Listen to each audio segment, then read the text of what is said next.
Serata di terrore in una villetta di Olmo di Martellago. Poco importa se all'inizio di via Vittorio Veneto fosse scritto controlli di vicinato per 4 banditi che col volto travisato dopo essere riusciti ad intrufolarsi nel cortile dell'abitazione hanno aspettato di poter mettere a segno il loro colpo, con tutta probabilità studiato nei minimi dettagli.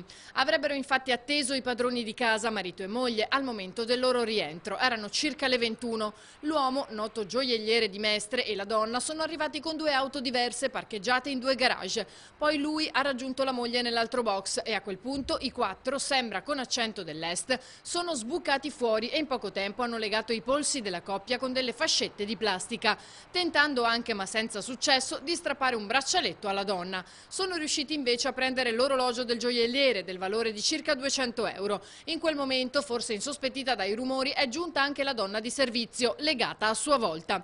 Non è ancora chiaro se i banditi fossero armati, ma una volta immobilizzati gli inquilini hanno raggiunto la cassaforte della villa facendola aprire al proprietario, poi legato nuovamente con delle fascette come le donne rimaste a quanto si apprende nel garage.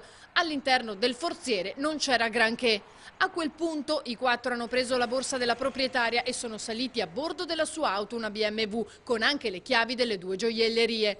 I 3 ostaggi nel frattempo si sarebbero liberati da soli, riuscendo a chiamare i carabinieri giunti poco dopo, sia nella villetta che in corrispondenza dei 2 negozi a Mestre, arrivando in questo caso prima dei banditi.